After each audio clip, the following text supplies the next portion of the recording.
Scorching wildfires in the south, destructive storms in the north, emergency services battle the effects of climate change across Italy. As locals clear the rubble in Odessa after Russian shelling, fighting continues across Bakhmut, Liman and Avdiivka.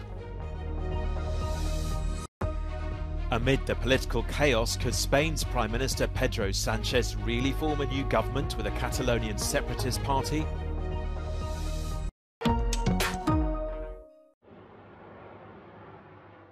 The battle against wildfires raging across southern Italy continues.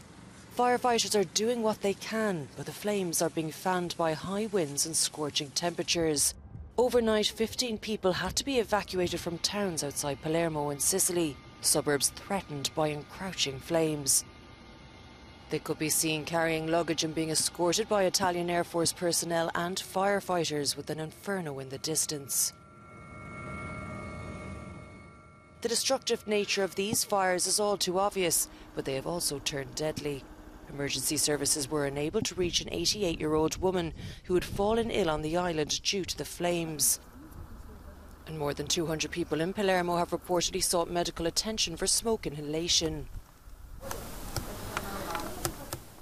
On Tuesday, a blaze surrounded Palermo airport. It was forced to close for safety reasons. But with temperatures rising to 47 degrees Celsius, the tarmac melted and flights were cancelled. And while southern Italy burns, violent storms have lashed the north of the country. Hail, strong winds and heavy rains have hit the Italian provinces of Milan, Varese and Brescia, causing the collapse of many large trees and flooding streets. Public transport was hit with widespread damage and breakdowns.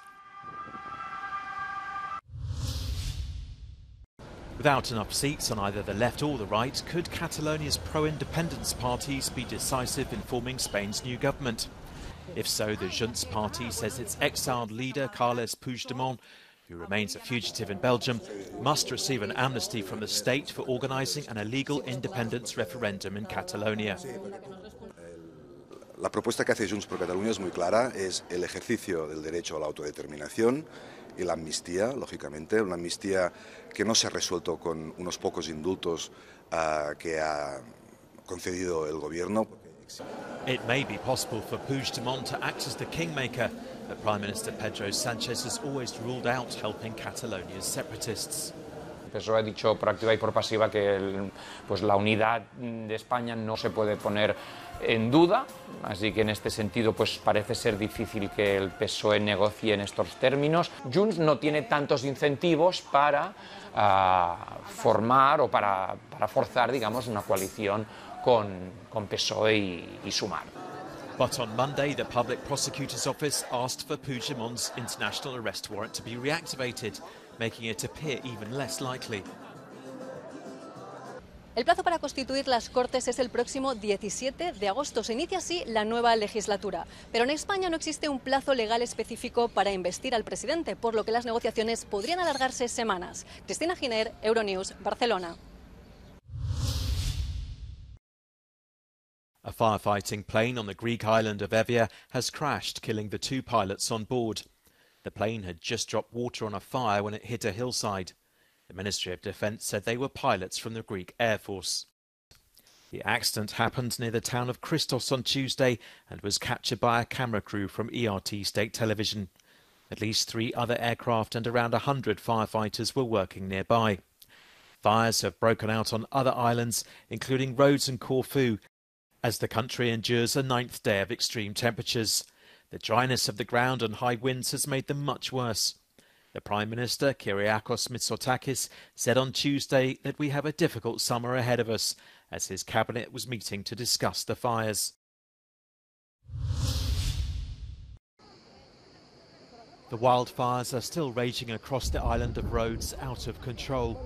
Desperate residents have watched as flames approach their homes, while firefighting planes and helicopters are dropping water on them. A third successive heat wave is pushing temperatures up above 40 degrees Celsius again. Η φωτιά στη Ρόδος είναι αυτό που ονομάζουμε έκρηξη της δασικής πυρκαγιάς, δηλαδή λόγω των πυρομετρολογικών συνθηκών οι οποίες επικρατούσαν, συνδυαστικά και με το προηγούμενο χρονικό διάστημα, ο πολύ θερμός και ξηρός καιρός, αλλά και οι ισχυροί άνεμοι βοήθησαν πάρα πολύ στη φωτιά να αποκτήσει πάρα πολύ μεγάλη ένταση, να αναπτύξει πάρα πολύ μεγάλα θερμικά φορτία και αυτό οδήγησε τελικά στην έκρηξή της. Και λέγοντας έκρηξη, εννοούμε ότι ξαφνικά η φωτιά, αποκτώντας όλη αυτή την ένταση, αρχίζει να εξαπλώνεται ραγδαία και να εμφανίζει αυτό που ονομάζουμε ακραία συμπεριφορά. The poor management of forests is also a factor. Over time, vegetation accumulates, and when it dries out, it's highly flammable. Ultimately, extreme fires cannot be brought under control, Giannaros says. All that can be done is to evacuate people to safer locations. Αν μιλάμε για μια δασική πυρκαγιά η οποία εμφανίζει ακραία συμπεριφορά, όχι, δεν αντιμετωπίζεται. Αυτό θα πρέπει να το καταλάβουμε ότι πυρκαγιές, ακραίες δασικές πυρκαγιές, οι οποίες μπορεί να καταλήξουν και να γίνουν μέγα πυρκαγιές, δεν αντιμετωπίζονται και αυτό δεν αφορά μόνο την Ελλάδα, αλλά οποιονδήποτε δασοπυροσβεστικό μηχανισμό στον κόσμο. Αυτό που μπορούμε να κάνουμε είναι να επενδύσουμε φυσικά στην πρόληψη, γι' αυτό μπορούν να μιλήσουν πιο αναλυτικά συνάδελφοι δασολόγοι. Ωστόσο, στο κομμάτι της ετοιμότητας και της καταστολής μπορούμε να αξιοποιήσουμε επιστημονικά εργαλεία τα οποία υπάρχουν ήδη διαθέσιμα. Despite the near impossibility of taming the fires, many countries have sent help, including Turkey, Israel and Egypt. And the EU has now sent 500 firefighters, 100 vehicles and 7 planes.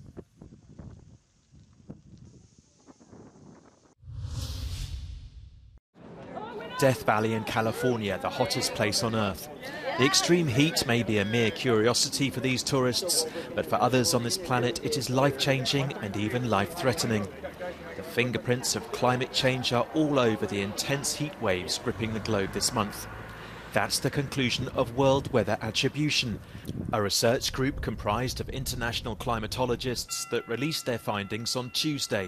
It found that our atmosphere, having been warmed by carbon dioxide and other gases for decades, has made the current European heatwave 2.5 degrees Celsius hotter, and the one in the United States and Mexico 2 degrees hotter. Using tree rings and other data sources, the report says this month's heat is likely the hottest Earth has been in about 120,000 years, easily the hottest of human civilization. In China, the report found that greenhouse gases has increased the possibility of heat waves by a factor of 50. And everywhere the heat waves will be more intense, more frequent and last longer. It's a cocktail that not only disrupts human lives, but is behind other weather-related disasters such as droughts and wildfires. And since industry began burning greenhouse gases, the world has warmed by 1.2 degrees.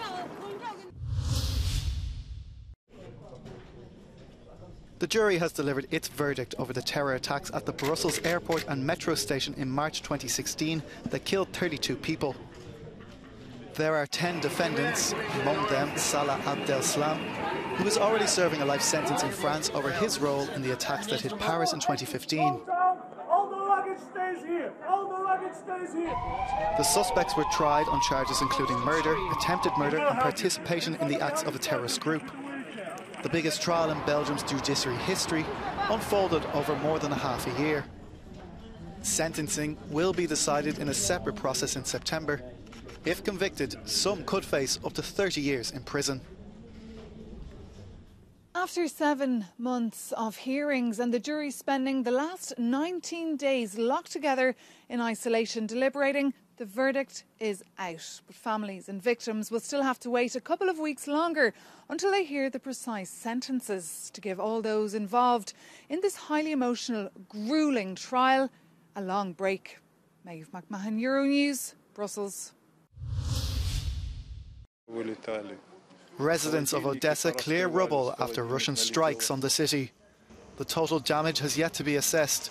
In the coming days, UNESCO representatives will arrive in the region for inspection of the cultural heritage sites affected by the attacks.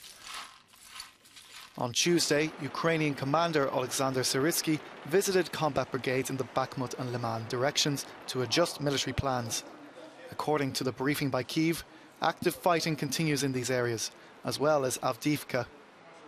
Meanwhile, Russia's lower house, the Duma, passed an amendment extending the age for military call-up to include citizens from 18 to 30 years old. Previously, military service was compulsory up to 27 years old. The Duma also drafted laws on penalties for failure to appear for military service. Fines will increase tenfold.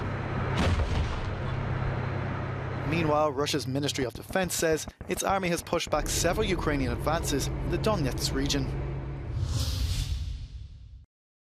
Chinese Foreign Minister Qin Gang has been relieved of his duties, according to state media. No further explanation was provided. In office since the end of December 2022, Mr. Qin has not been seen since the 25th of June. Since then, he missed several diplomatic events, including a major meeting of the Association of Southeast Asian Nations in Indonesia around early July. The Chinese Ministry of Foreign Affairs justified Qin Gang's absence on the grounds of health reasons. But that was not enough to quieten online rumours and speculation of his whereabouts. Mr. Qin has been replaced by his predecessor, Wang Yi. Over the past month, in Qin Gang's absence, Wang Yi was already fulfilling some of the duties of the now ex-minister. 1 year to go and the Olympic torch has been unveiled in Paris. With much flair and with the help of athletics great Usain Bolt, Paris 2024 President Tony Estanguet and International Olympic Committee Chief Thomas Bach presented the torch for all to see. Crafted by French designer Mathieu Lehaneur, the torch encapsulates the spirit of 2024, guided by 3 central themes: equality, water and tranquility. It will be carried by 11,000 people and will then embark on a historic journey across France, covering thousands of kilometres, passed from hand to hand in a spirit of unity and celebration. The final destination is of course in Paris for the lighting of the Olympic cauldron during the Games opening ceremony on July